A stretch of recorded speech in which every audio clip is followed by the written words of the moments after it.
Au nom du Père et du Fils et du Saint-Esprit, ainsi soit-il.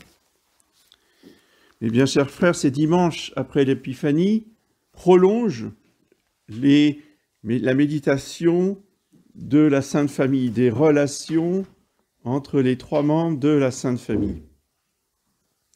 Et en particulier, dans l'épître de Saint Paul, l'Église nous propose cette magnifique description détaillée des vertus familiales à exercer, mais pas seulement, évidemment, cela s'étend aussi à toute la société catholique, à toute l'Église. Et nous méditerons toujours avec profit toute cette énumération que nous fait ici Saint Paul pour notre vie de tous les jours. Et Saint Paul commence par une vision collective, par une vision d'ensemble, avant de s'adresser aux individus. Nous avons tous des dons différents selon la grâce qui nous a été accordée. Et après, il va énumérer la grâce de chacun. Mais le principe général, c'est que nous avons tous des dons différents.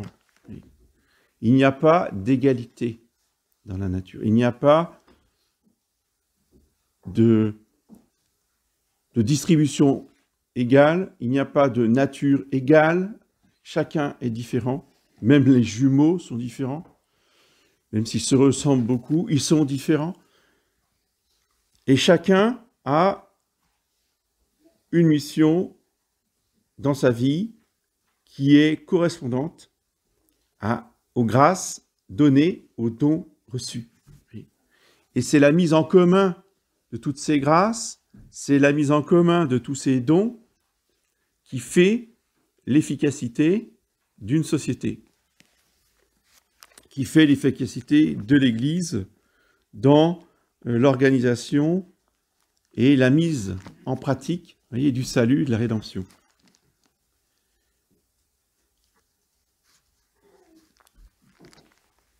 Et tout l'art des chefs, c'est de savoir discerner les dons de chacun.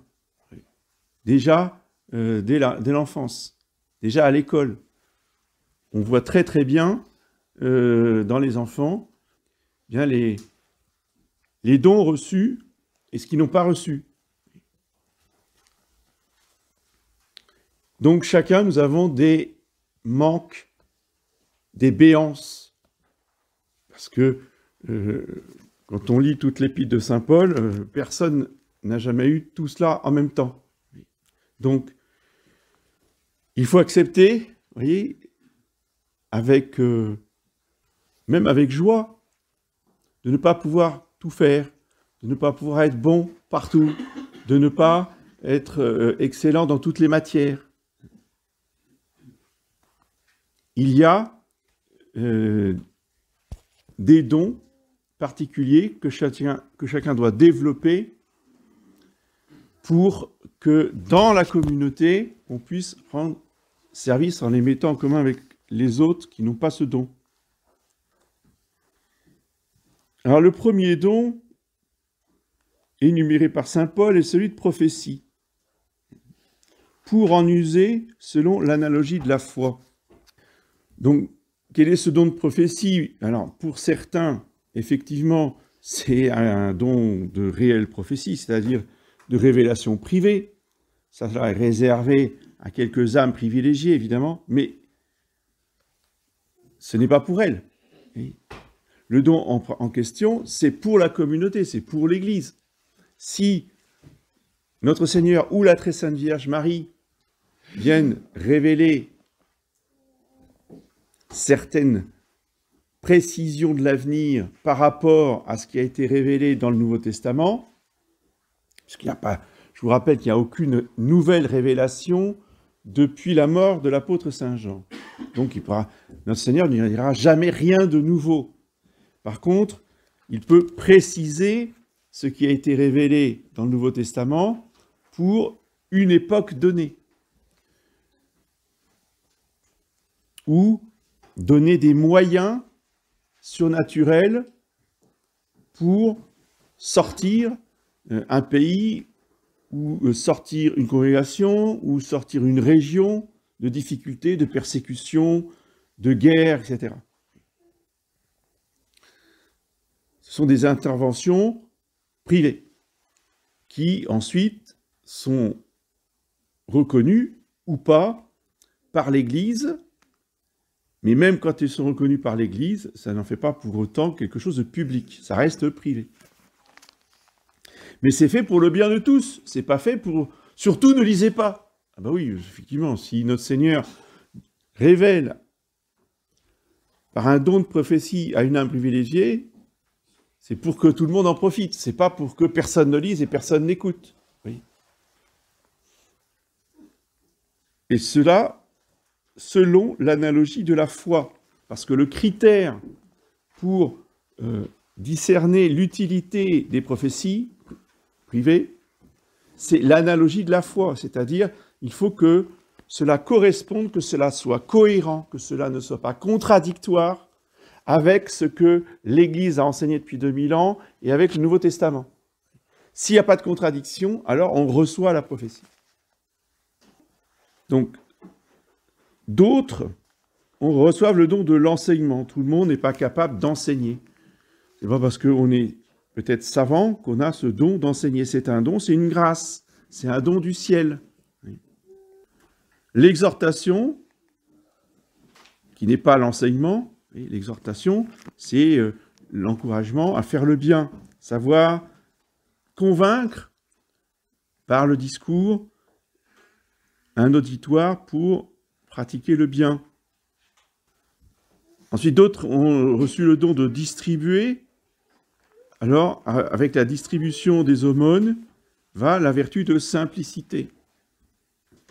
Sans ostentation, sans faire du théâtre. Voyez, la simplicité, c'est qu'on donne dans... soit dans le secret, soit dans la discrétion. La sollicitude pour celui qui préside. Donc ça, c'est la vertu des chefs qui président. Donc, ils doivent avoir la sollicitude pour chacun. La joie pour celui qui exerce la miséricorde. Donc, quand on s'est pardonné ou réconcilié les uns et les autres, eh bien, être des artisans de joie. Et encore une fois, c'est un don du ciel. Tout le monde ne le reçoit pas. C'est pas pour ça qu'il ne faut pas faire des efforts dans ce sens, mais certains ont plus de facilité que d'autres à répandre la joie autour d'eux. Enfin, voilà des conseils pour tout le monde, pas simplement pour quelques-uns qui ont reçu un don, mais pour tous les catholiques, que la charité soit sans déguisement. Donc, évidemment, haïr le mal et s'attacher fortement au bien. Prévenez-vous d'égards réciproques, ayez du zèle, non de la paresse. Soyez fervents d'esprit. Donc cela nous exhorte à être actifs, à être vigilants, à avoir du discernement, à ne pas subir. C'est extrêmement important. Même si on est parfaitement d'accord avec ce que l'on entend, on adhère à ce que l'on voit, on adhère à ce que l'on fait, on adhère à ce qu'on entend, très bien, c'est bien. C'est pas pour autant qu'il faut cesser d'être actif. C'est pas pour autant qu'il faut cesser de méditer. C'est pas pour autant qu'il faut cesser de lire, de s'informer, d'étudier, de se poser des questions pour avancer dans la connaissance de la vérité. Et ce qui a perdu les catholiques des années 60, c'est que depuis longtemps, quand on allait dans les familles, dans les habitations des catholiques, des paroissiens, vous regardiez la bibliothèque, très instructif la bibliothèque. Alors, vous aviez Balzac, vous aviez la littérature française, vous aviez des livres d'histoire, de géographie, c'est tout. Ah, c'était des beaux livres, en cuir, bien reliés. C'est joli à regarder. Il n'y avait rien dedans. Et après, on a des discours pour vous dire « Ah, mais il faut changer la messe, il faut changer la religion, toutes les religions se valent. » Ah oui, mais qu'est-ce que j'ai lu là-dessus? Quel livre je vais aller prendre dans ma bibliothèque pour dire « Je trouve ça bizarre, mais je vais vérifier. » Je ne peux pas vérifier, j'ai pas de livre, j'ai rien. Ah si, j'ai Balzac, mais j'ai des fables de La Fontaine, et alors? C'est pas ça qui va m'aider à faire mon discernement sur la foi. Donc, avoir du zèle et être fervent d'esprit, ça veut dire toujours être en formation continue. Vous connaissez ça, la formation continue? Les médecins sont en formation continue. Les avocats sont en formation continue. Ah mais nous, non, il n'y a pas de formation continue. On a vu le catéchisme de Saint-Pédis pour les enfants, il y a très longtemps. C'est bon, c'est fini, c'est terminé. On connaît le catéchisme. Oui. C'est ce qui a perdu nos anciens. Alors, il faut que nous retrouvions cette ferveur d'esprit et qui continue sans cesse à se cultiver, à lire, à chercher, à étudier. C'est ainsi qu'on persévère. Mais attention, là encore, autant que, pas plus que. Autant que c'est nécessaire, effectivement, pour notre salut, pour rester fervent, mais pas plus. La vertu de ferveur, de zèle, est toujours dans un juste milieu. Parce qu'on voit aussi les excès. Ah oui. Ça fait 4 ans, 5 ans que je me suis converti, donc je suis un grand théologien et je donne des cours de théologie.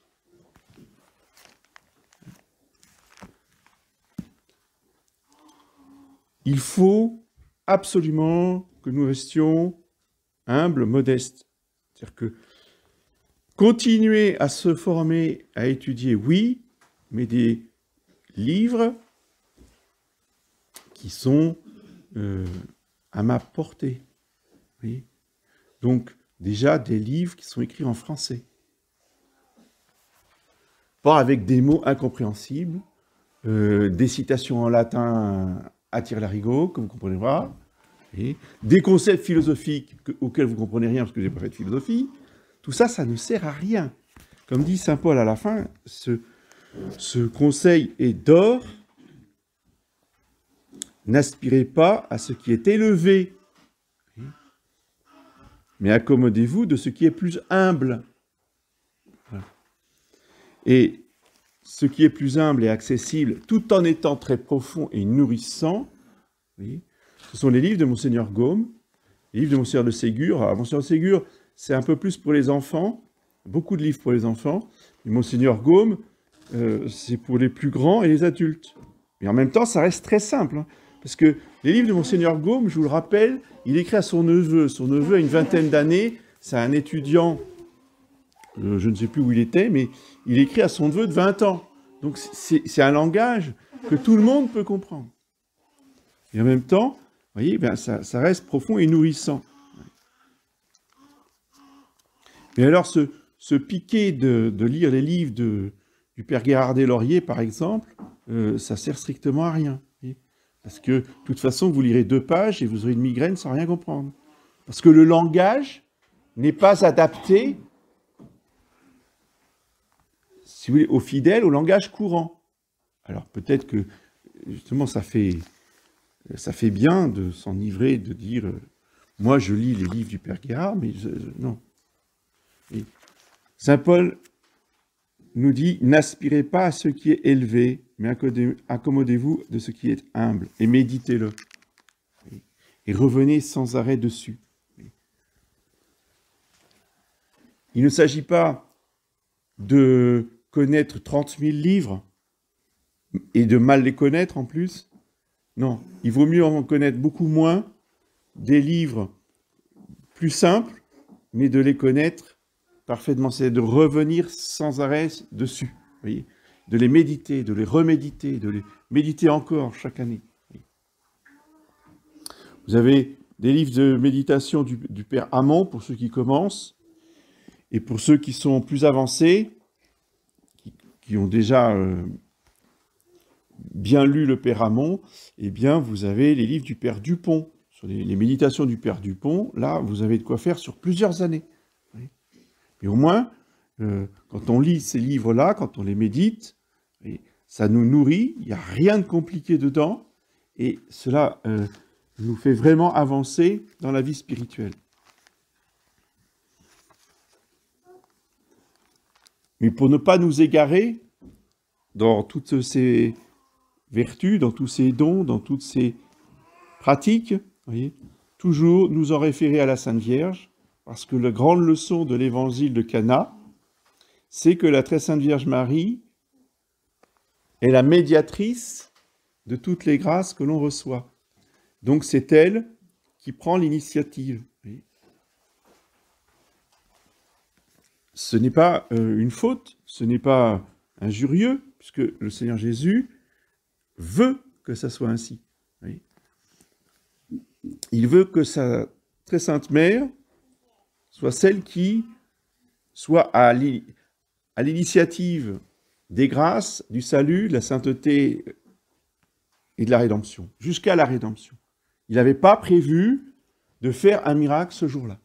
Et c'est la très sainte Vierge Marie qui lui a forcé la main. Et parce qu'il veut que sa très sainte mère lui force la main.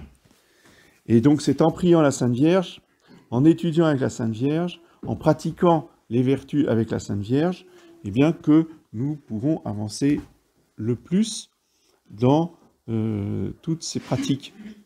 C'est ainsi que nous pourrons reconstruire des communautés catholiques qui soient vraiment ferventes. Sans la très sainte Vierge Marie, nous ne pouvons pas y arriver. Au nom du Père et du Fils.